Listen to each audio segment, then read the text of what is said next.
I'm your friend, Dr. Charles Apoki, and you are? Emeka Inechi. Emeka Inechi, a great mariner. Thank you. What did you study initially? I took a degree in geography. Where? From University of in Nigeria. Okay, and then? And I transitioned into information technology in Britain, and now I run a software company. Was the transition difficult? No, it wasn't. I mean, well, the beauty of going to government college early is that within your first 5 years, you will have been conditioned to such a manner to be able to adapt to anything that you set your mind to do. It's almost like saying, is driving difficult now, or is eating difficult? If you put your mind to anything, you will scale up. And especially if you know you're going to create value, that other things will chase, because every other thing chases value.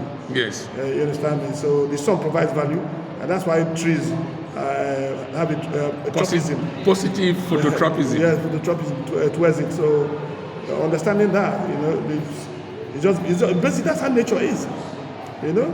If as a kid I reared pigeons, and I realized that if you put sugar in the water of your pigeon, it will attract other pigeons. Because when pigeons greet, they kiss each other. So once they taste that sweetness, they followed my pigeons home. So you were getting pigeons? So I was getting pigeons for free. Wow. And they get addicted to the They get addicted to the sugar, and they attract more. So they transiting from studying geography into information systems, technologies. If I transition into anything, if you make up your mind today, you want to become an astronaut or nuclear physicist, you will achieve it. So what do you see with this our straight jacket cutoff mark in Nigeria? It's bunkum. What do I say is bunkum? You arrest.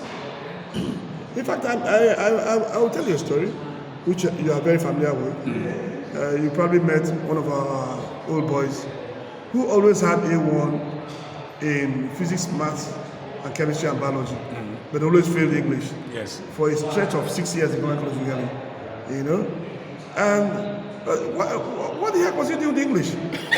Suppose he wanted to be a top engineer. Yes. So as it were, but you cannot also blame the system, because the system has been designed and conditioned to fail. If you recall, in those days, African graduates will come back from Oxford and wherever and tell you, they have MA in classics. Latin was a dying language, and that was what our people were allowed to study because they wanted to push files in the offices. So they hung that over our head. For you to study medicine, you must pass maths. Just tell me, why would anybody want to pass maths to study medicine? You need to calculate those ages. Is it going to calculate how liver moves or what? So basically, the anything that is linear is counterproductive. Yeah. There's a maxim that I believe in, that a single entry can yield you multiple dimensions. Yes. Nature has proven that you can sleep with your wife once, she gets pregnant with only one sperm that will split into 9. Yes. And you have nonoplates. Yes. And so to say that every time a woman gets pregnant, you must have only one child, it's bunkum. Yes. So setting up what the system needs to do is democratize education. Yes. In such a way that if it is clapping that you are best at, please go and acquire a degree in clapping. A degree in clapology. Yes. So, and setting a cutoff point for someone to enter the university, I can understand, like, even in Britain, you have what they call UCAS points. Yes. However, even the UCAS points, what UCAS points say is that if you are aspiring to study in Oxford, Cambridge, St. Andrews, and the Rochester Group of universities, you may need to have such and so points. But if you don't have those points, there are 1,001 universities you will still go to and get your degree. And maybe even be better than those. They may even be better than what the structured neocolonialist Cambridge and Oxford. And so, if Nigeria wants to leapfrog society, we need to get rid of this cutoff point and ensure that they admit only those who are fit to be in the university. I mean, I was watching something, I want to believe it's a skit, where they were asking somebody what he's studying in the university on the day of his matriculation. And he turns around and said, I was speaking his local language. And said I did not understand English. So you are now wondering, are we going to teach him astronomy in his local language? Or Islamic certification?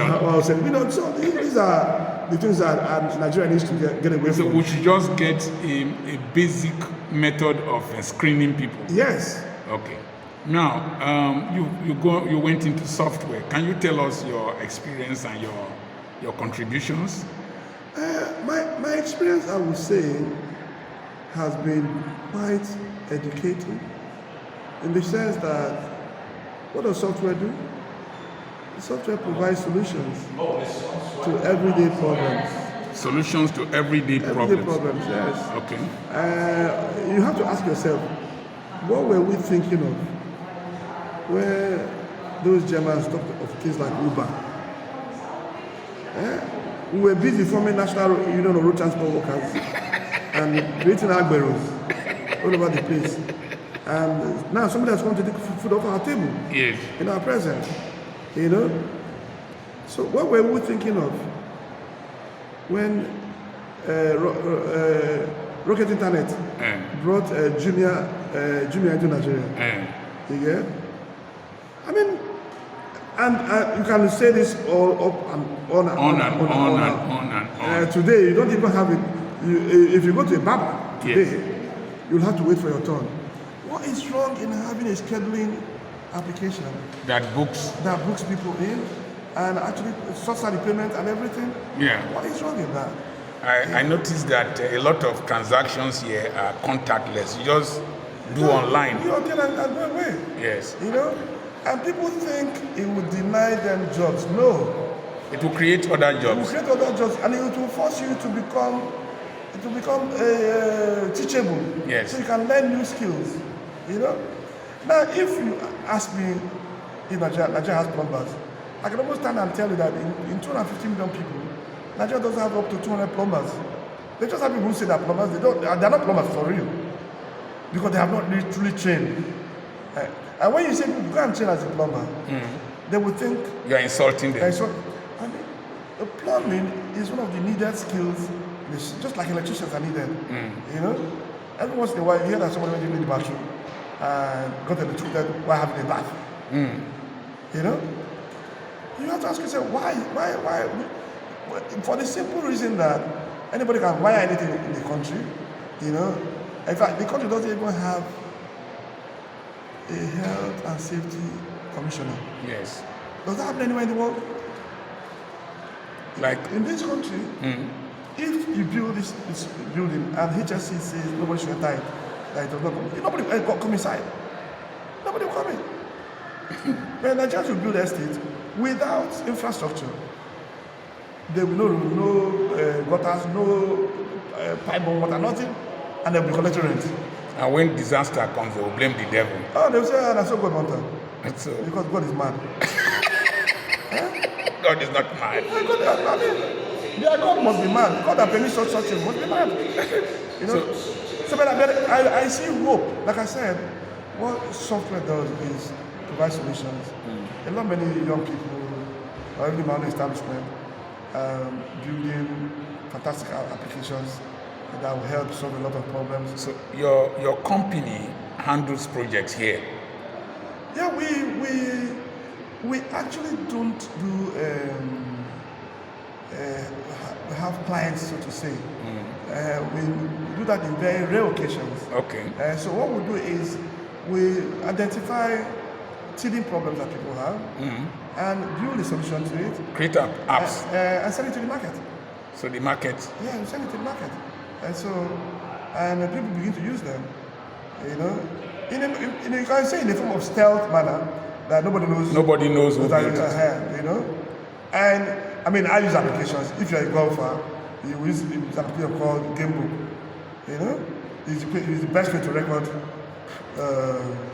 your scores playing golf. You know, and it has taken into itself every golf course on the planet. Okay. So you can know where Dr. Apoki playing golf in Bangladesh today. Yes, you can see the course where he's playing and his scores. These are very simple things. So how in what way did your schooling at government college really influence your present situation and your performance? You know, I think I was always born for excellence. And government college really helped me in not just scaling the excellence in thought, you know, but in confidence. Yes. Yeah, and being sure of who you are at any given time. And you were also challenged by the wonderful classmates and schoolmates that you had.